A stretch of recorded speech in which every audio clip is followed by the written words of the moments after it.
116 കൊല്ലമായി വെള്ളം തന്നുകൊണ്ടിരിക്കുന്ന ജനതയെ, ആ വെള്ളം തരുന്നവരെ കൊല്ലരുതേ, കൊല്ലരുതേ. ഞങ്ങൾ തരുന്ന വെള്ളത്തിൽ മുക്കി ഞങ്ങളെ കൊല്ലരുതേ എന്നാണ് നാം പറയുന്നത്.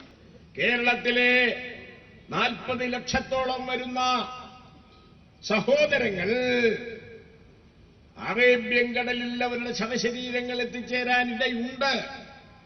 മുല്ലപ്പെരിയാർ പൊട്ടിയാൽ 4668 ഏക്കറിലാണ് 165 അടി ഉയരത്തിൽ 165 അടി ഉയരത്തിൽ 4668 ഏക്കറിൽ താങ്ങിപ്പിടിച്ചുകൊണ്ടിരിക്കുന്ന 12 TMC വെള്ളം അണപൊട്ടിയാൽ അതിശക്തമായ ഊക്കോടുകൂടി താഴേക്ക് പതിച്ച് വൃക്ഷങ്ങളും മരങ്ങളും വീടുകളും മനുഷ്യരും അവരെല്ലാം ആവാഹിച്ചുകൊണ്ട് താഴ്ന്ന പ്രദേശത്തുകൂടി ഒഴുകി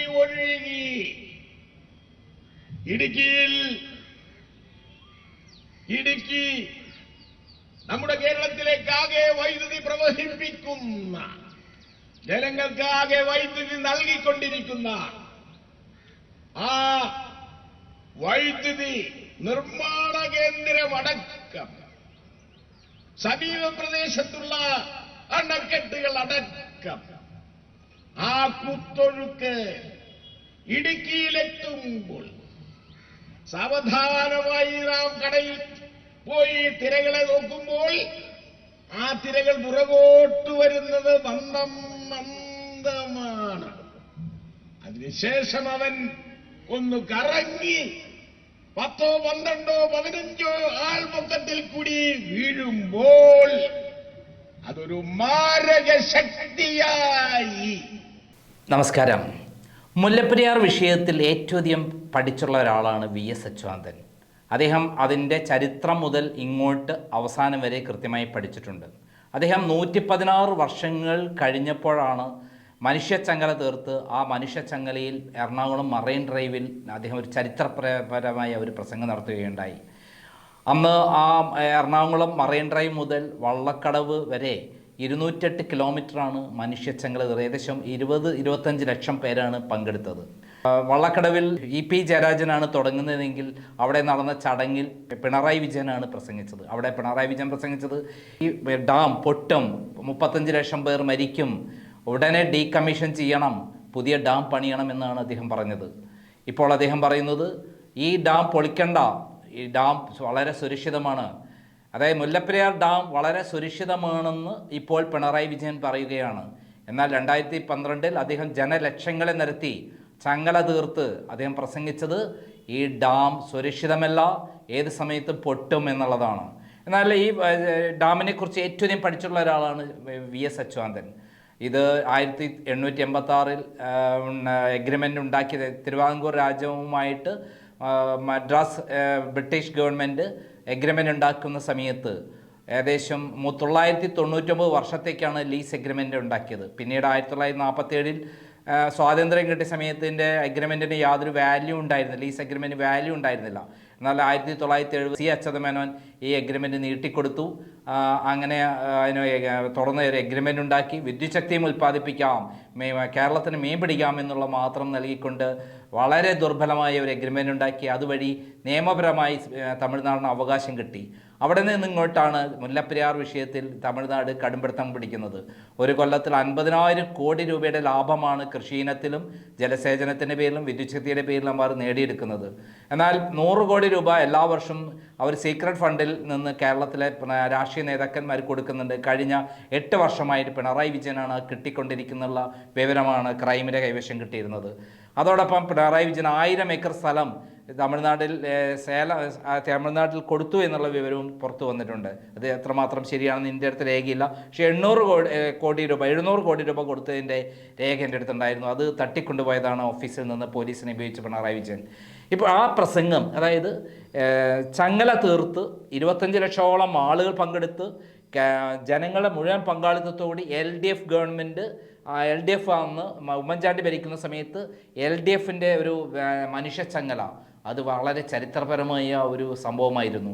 അതിൽ VS അച്യുതാനന്ദൻ്റെ പ്രസംഗവും സ്റ്റൈലൻ പ്രസംഗമായിരുന്നു. അദ്ദേഹം പറയുന്നുണ്ട്, കൊല്ലരുതേ കൊല്ലരുതേ, ജീവൻ വെള്ളം തരാം ജീവൻ തരൂ എന്ന് പറഞ്ഞുകൊണ്ട് തമിഴ്നാടിന് വെള്ളം കൊടുക്കാം, കേരളക്കാരുടെ ജീവൻ രക്ഷിക്കൂ എന്ന് പറഞ്ഞുകൊണ്ടുള്ള അദ്ദേഹത്തിൻ്റെ വളരെ വളരെ മനോഹരമായ സ്റ്റൈലൻ VS സ്റ്റൈൽ പ്രസംഗം കേൾക്കേണ്ടത് തന്നെയാണ് ഓരോ മലയാളിയും.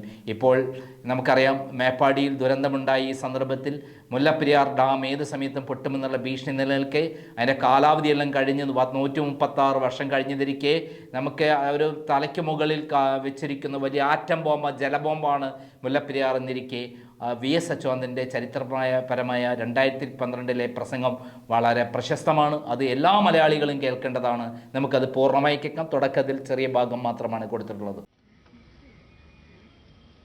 മിനിഞ്ഞാന്നത്തെ സർവകക്ഷി സമ്മേളനത്തിൽ കേരളത്തിന്റെ മുഖ്യമന്ത്രി ശ്രീമാൻ ഉമ്മൻചാണ്ടി പറഞ്ഞത്,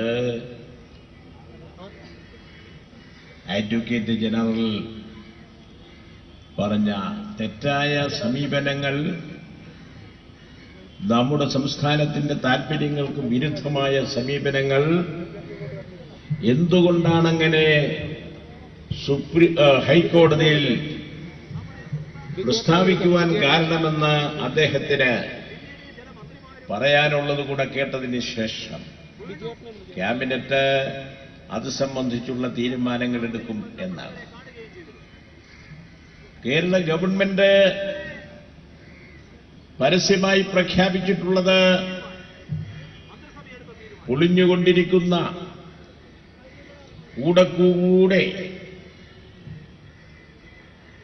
ഭൂചലനങ്ങൾ ഉണ്ടാക്കിക്കൊണ്ടിരിക്കുന്ന, അതുതന്നെ മാസത്തിൽ 29 പ്രാവശ്യവും ആഴ്ചയിൽ 2 പ്രാവശ്യവുമായിട്ട് വേഗതയിൽ ഭൂചലനങ്ങൾ ഉണ്ടായിക്കൊണ്ടിരിക്കുന്ന ഈ അവസരത്തിൽ ഒരു ഓൾട്ടർനേറ്റീവായ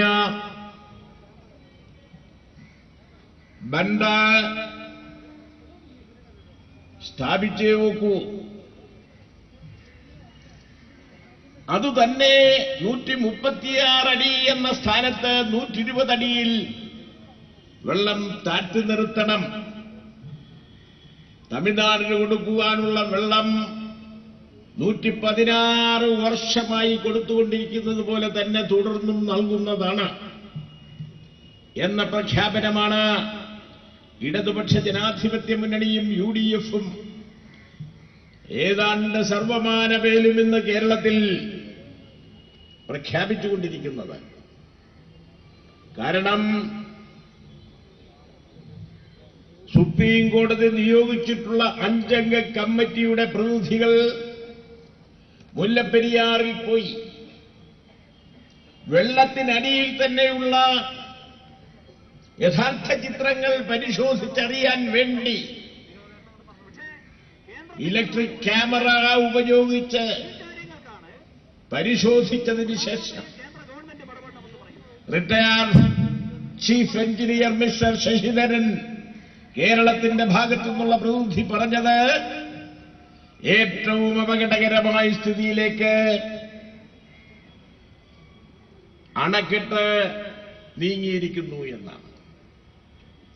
ഈ അവസരത്തിലാണ് ഗവൺമെന്റിന്റെ അഡ്വക്കേറ്റ് ജനറൽ ഹൈക്കോടതിയിൽ പറഞ്ഞത്,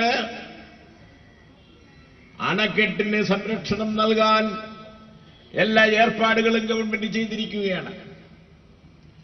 450 വീടുകൾ മാറ്റി താമസിപ്പിക്കുക എന്നതാണ് ആവശ്യം. അതിനുവേണ്ടി 8 സ്കൂളുകൾ ഞങ്ങൾ ഏർപ്പാട് ചെയ്തിട്ടുണ്ട്. അണക്കെട്ട് പൊട്ടിയാൽ മുല്ലപ്പെരിയാർ വെള്ളം ഇടുക്കിയിൽ ജലസംഭരണിയുടെ ഒഴിവുള്ള സ്ഥാനത്ത് ആ വെള്ളം കയറി കിടന്നോളും. അതുകൊണ്ട് കൂടുതൽ ആപത്തൊന്നും വരാനില്ല എന്നാണ് യാഥാർത്ഥ്യത്തിന് വിരുദ്ധമായി അഡ്വക്കേറ്റ് ജനറൽ പറഞ്ഞത്.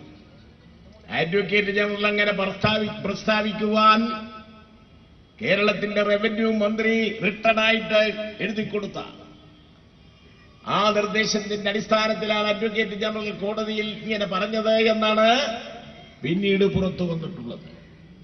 അപ്പോഴൊന്നാം പ്രതി റവന്യൂ മന്ത്രി, രണ്ടാം പ്രതി അഡ്വക്കേറ്റ് ജനറൽ.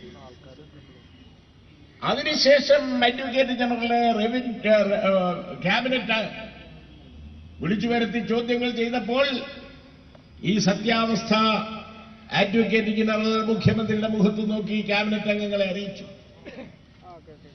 മാനവദനായി ക്യാബിനറ്റ് യോഗത്തിലേക്ക് കയറി വന്ന അഡ്വക്കേറ്റ് ജനറൽ സുസ്മേരവദനായി തിരിച്ചുപോയി എന്നാണ് പത്ര റിപ്പോർട്ട്. റവന്യൂ മിനിസ്റ്റർ പറഞ്ഞ കാര്യങ്ങൾ കൂടി അറിഞ്ഞപ്പോൾ ആരെല്ലാമാണ് തെറ്റുകാരെന്ന് മനസ്സിലാക്കി അതിന് പരിഹാരമായി ഒരു നിർദ്ദേശം, അതെല്ലാം തിരുത്തി കോടതിയെ അറിയിച്ചാൽ മതി എന്നുള്ള നിലയിൽ ആർക്കും ഒരു തെറ്റും പറ്റിയിട്ടില്ല എന്ന നിലയിലാണ് മുഖ്യമന്ത്രിയും അനുയായികളും എത്തിച്ചേർന്നത്. അതേസമയം ഇന്ന് നാം ഇവിടെ മനുഷ്യക്കോട്ടയാക്കി മാറ്റിക്കൊണ്ട് ഇടതുപക്ഷ ജനാധിപത്യ മുന്നണിയുടെ പ്രതിഷേധം അറിയിക്കുമ്പോൾ ഇന്ന് തന്നെ വണ്ടിപ്പെരിയാറിലും സമീപ പ്രദേശത്തും കേരളമാകെയും KPCCയുടെ നേതൃത്വത്തിലുള്ള കോൺഗ്രസ് അംഗങ്ങൾ, പ്രമുഖ നേതാക്കൾ ഉപവാസമനുഷ്ഠിക്കുകയാണ്. അഡ്വക്കേറ്റ് ജനറലിന്റെയും നേതാക്കളുടെയും പ്രസ്താവനകൾ ഞങ്ങൾ സ്വീകരിക്കുന്നില്ല, ഞങ്ങൾ പ്രതിഷേധിക്കുന്നു എന്ന് ഇന്നലെ ജലസേചന വകുപ്പ് മന്ത്രി പി.ജെ. ജോസഫ് ഡൽഹിയിൽ ഉപവാസമനുഷ്ഠിച്ചു. ഇന്നലെ law minister mister KM Mani പാലായിൽ ഉപവാസമനുഷ്ഠിച്ചു. അങ്ങനെ ഇടതുപക്ഷ ജനാധിപത്യ മുന്നണിയുടെ അംഗങ്ങളും നേതാക്കളും അനുയായികളും എല്ലാം തന്നെ ശക്തമായ പ്രതിഷേധം അവരുടേതായ രൂപത്തിൽ പ്രകടിപ്പിക്കുമ്പോൾ KPCCയും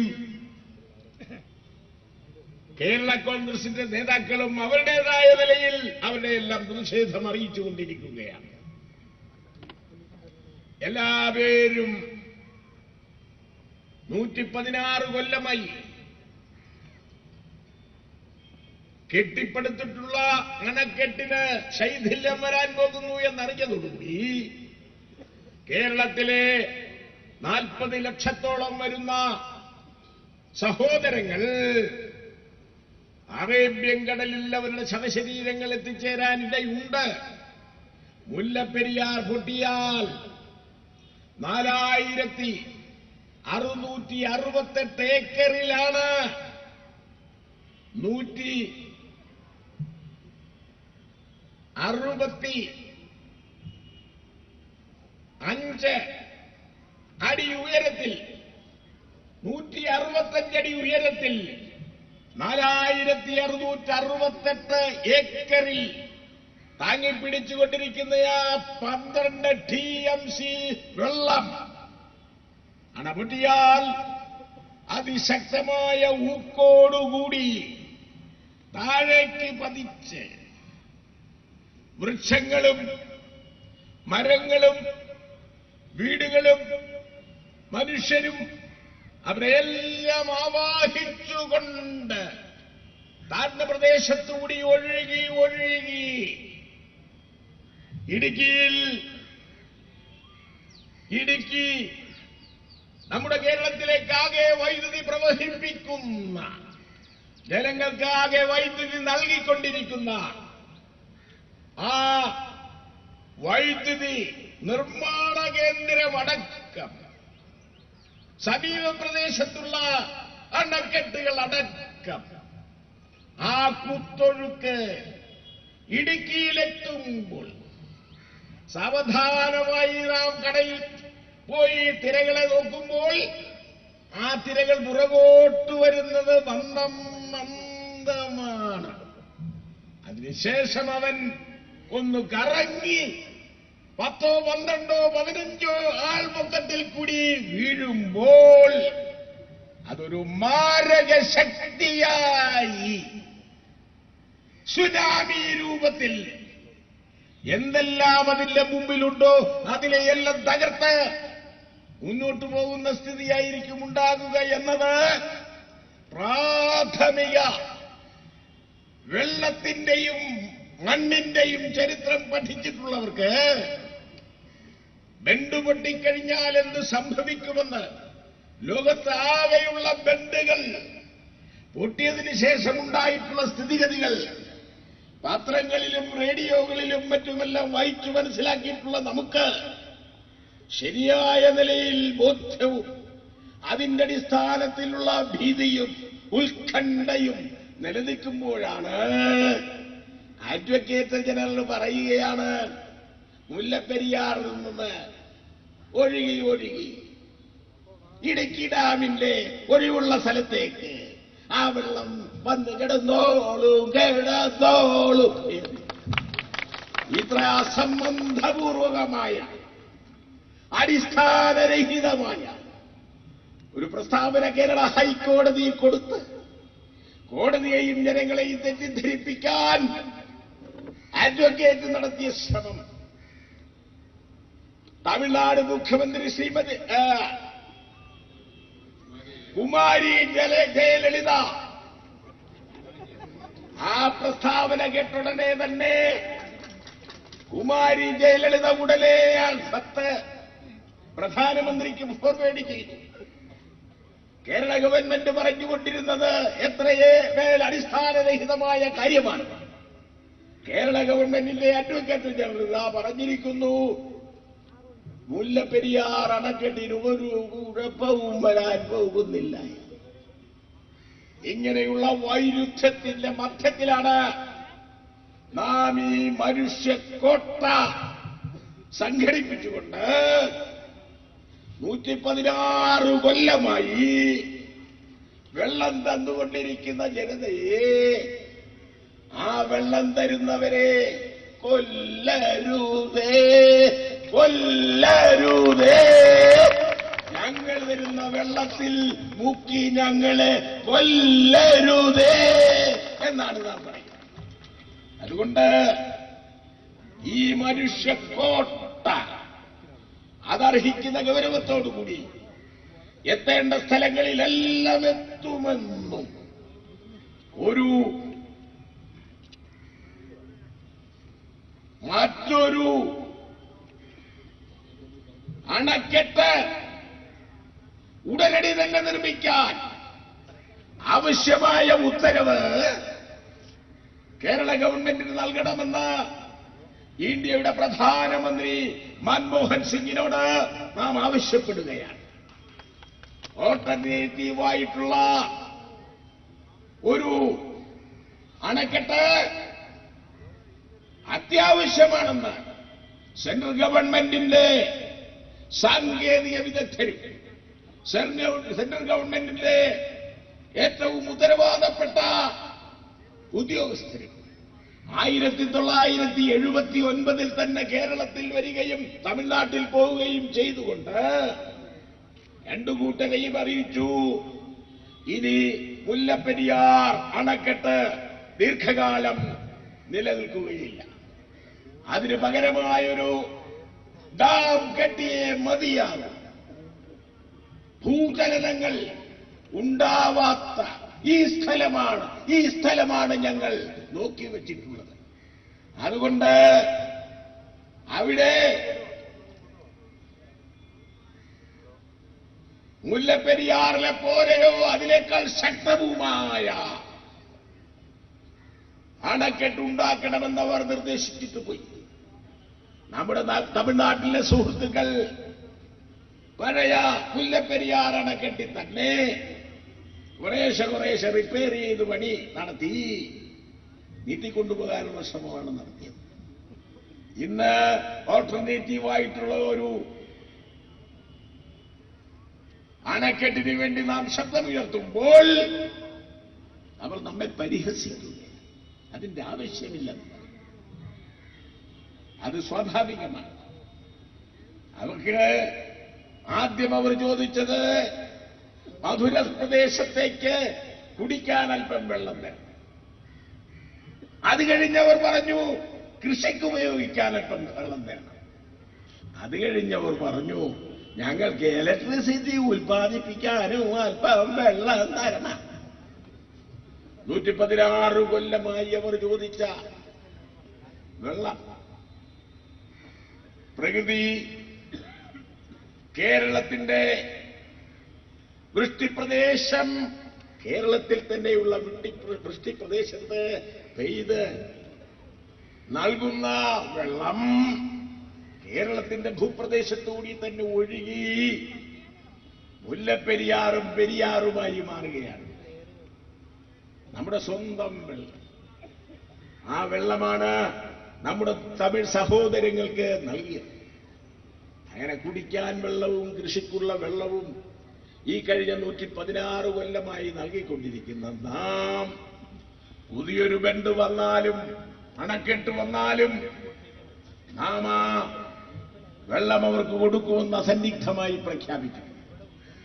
അപ്പൊ വെള്ളത്തിന്റെ തീവായിട്ടുള്ള ഒരു അണക്കെട്ട് അത്യാവശ്യമാണെന്ന് സെൻട്രൽ ഗവൺമെന്റിന്റെ സാങ്കേതിക വിദഗ്ധരും സെൻട്രൽ ഗവൺമെന്റിന്റെ ഏറ്റവും ഉത്തരവാദപ്പെട്ട ഉദ്യോഗസ്ഥരും 1979 തന്നെ കേരളത്തിൽ വരികയും തമിഴ്നാട്ടിൽ പോവുകയും ചെയ്തുകൊണ്ട് രണ്ടു കൂട്ടരെയും അറിയിച്ചു, ഇനി മുല്ലപ്പെരിയാർ അണക്കെട്ട് ദീർഘകാലം നിലനിൽക്കുകയില്ല. അതിന് പകരമായൊരു ഡാം കെട്ടിയേ മതിയാകും. ഭൂചലനങ്ങൾ ഉണ്ടാവാത്ത ഈ സ്ഥലമാണ് ഞങ്ങൾ നോക്കി വച്ചിട്ടുള്ളത്. അതുകൊണ്ട് അവിടെ മുല്ലപ്പെരിയാറിലെ പോലെയോ അതിനേക്കാൾ ശക്തവുമായ അണക്കെട്ടുണ്ടാക്കണമെന്ന് അവർ നിർദ്ദേശിച്ചിട്ട് പോയി. നമ്മുടെ തമിഴ്നാട്ടിലെ സുഹൃത്തുക്കൾ പഴയ മുല്ലപ്പെരിയാർ അണക്കെട്ടി തന്നെ കുറേശ്ശെ റിപ്പയർ ചെയ്ത് പണി നടത്തി നീട്ടിക്കൊണ്ടുപോകാനുള്ള ശ്രമമാണ് നടത്തിയത്. ഇന്ന് ഓൾട്ടർനേറ്റീവായിട്ടുള്ള ഒരു അണക്കെട്ടിന് വേണ്ടി നാം ശബ്ദമുയർത്തുമ്പോൾ അവർ നമ്മെ പരിഹസിക്കുക. അതിന്റെ ആവശ്യമില്ല. അത് സ്വാഭാവികമാണ്. അവർക്ക് ആദ്യം അവർ ചോദിച്ചത് മധുര പ്രദേശത്തേക്ക് കുടിക്കാൻ അല്പം വെള്ളം തരണം. അത് കഴിഞ്ഞവർ പറഞ്ഞു കൃഷിക്ക് ഉപയോഗിക്കാൻ അല്പം വെള്ളം തരണം. അത് കഴിഞ്ഞവർ പറഞ്ഞു ഞങ്ങൾക്ക് ഇലക്ട്രിസിറ്റി ഉൽപ്പാദിപ്പിക്കാനും അല്പം വെള്ളം തരണം. 116 കൊല്ലമായി അവർ ചോദിച്ച വെള്ളം. പ്രകൃതി കേരളത്തിന്റെ വൃഷ്ടിപ്രദേശം, കേരളത്തിൽ തന്നെയുള്ള വൃഷ്ടിപ്രദേശത്ത് പെയ്ത് നൽകുന്ന വെള്ളം കേരളത്തിന്റെ ഭൂപ്രദേശത്തുകൂടി തന്നെ ഒഴുകി മുല്ലപ്പെരിയാറും പെരിയാറുമായി മാറുകയാണ്. നമ്മുടെ സ്വന്തം വെള്ളം. ആ വെള്ളമാണ് നമ്മുടെ തമിഴ് സഹോദരങ്ങൾക്ക് നൽകിയത്. അങ്ങനെ കുടിക്കാൻ വെള്ളവും കൃഷിക്കുള്ള വെള്ളവും ഈ കഴിഞ്ഞ 116 കൊല്ലമായി നൽകിക്കൊണ്ടിരിക്കുന്ന നാം പുതിയൊരു ബണ്ട് വന്നാലും അണക്കെട്ട് വന്നാലും നാം ആ വെള്ളം അവർക്ക് കൊടുക്കുമെന്ന് അസന്നിഗ്ധമായി പ്രഖ്യാപിക്കും. അപ്പൊ വെള്ളത്തിന്റെ പ്രശ്നത്തിൽ നമുക്ക് തമ്മിൽ ഭിന്നാഭിപ്രായമില്ല. പിന്നെന്തുകൊണ്ടവർ ഓൾട്ടർനേറ്റീവായിട്ടുള്ള ആ ഒരു അണക്കെട്ടിന് തടസ്സം സൃഷ്ടിക്കുന്നു എന്ന് നമുക്ക് മനസ്സിലായി. കേരളത്തിന്റെയും ഇന്ത്യയുടെയും ഉന്നതമായ നീതിപീഠമായ സുപ്രീം കോടതി പറയുന്നത് ഔട്ട് ഓഫ് കോർട്ട് ഗവൺമെന്റിന് ഇത് സംബന്ധിച്ച് തീരുമാനമെടുക്കാം എന്നാണ്. അതുകൊണ്ട് തന്നെ ഇന്ത്യയിലെ പ്രധാനമന്ത്രി നിരവധി സംസ്ഥാനങ്ങളും കേന്ദ്രത്തിന്റെ കീഴിലുള്ള യൂണിറ്റുകളുമായി 28 സംസ്ഥാനങ്ങളുടെ അധിപനായ ഇന്ത്യയുടെ പ്രധാനമന്ത്രി ശക്തമായി പറയണം, ഇനി ഒരു നാൾ പോലും ഇപ്പോഴത്തെ മുല്ലപ്പെരിയാർ അണക്കെട്ട് നിലനിൽക്കുന്നതല്ല. അതുകൊണ്ടത് കെട്ടാൻ കേരള ഗവൺമെന്റിനെ ഞാൻ അനുവദിക്കുന്നു, നിർദ്ദേശിക്കുന്നു എന്ന് ശക്തമായി ആജ്ഞാപിച്ചാൽ നമ്മുടെ തമിഴ് സഹോദരങ്ങൾ അത് അംഗീകരിക്കാതിരിക്കാനൊക്കെ.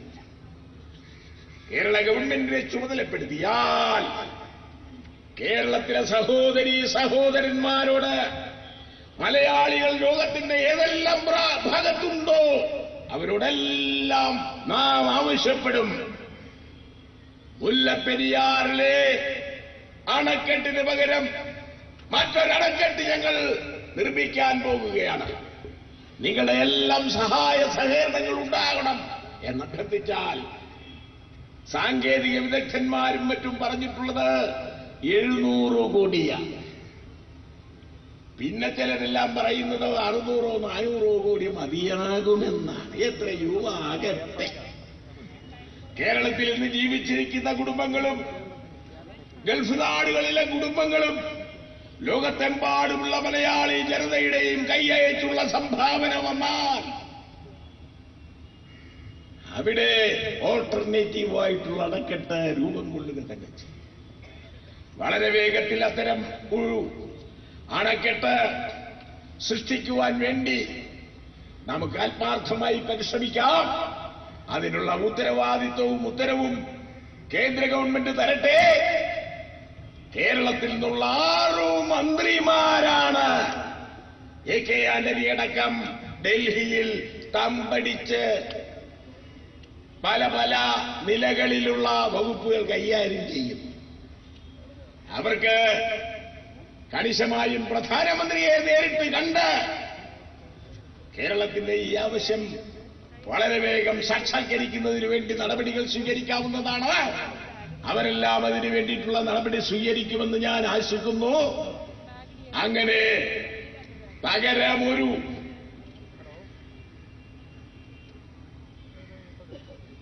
അണക്കെട്ട് സ്ഥാപിക്കുന്നതിന് വേണ്ടിയുള്ള നടപടികൾ എത്രയും വേഗം ഉണ്ടാകട്ടെ എന്ന് ആശിച്ചുകൊണ്ടും അതിനായി വിനീതമായി അഭ്യർത്ഥിച്ചുകൊണ്ടും അതിനായി ഈ മനുഷ്യ മതിൽ വിജയിപ്പിക്കാൻ വേണ്ടി സഹകരിച്ച എല്ലാ സുഹൃത്തുക്കളെയും എല്ലാ മാന്യ വ്യക്തികളെയും ഞാൻ എന്റെ ഹർദ്ദമായ അഭിവാദ്യങ്ങൾ അർപ്പിച്ചുകൊണ്ട് നിർത്തുന്നു.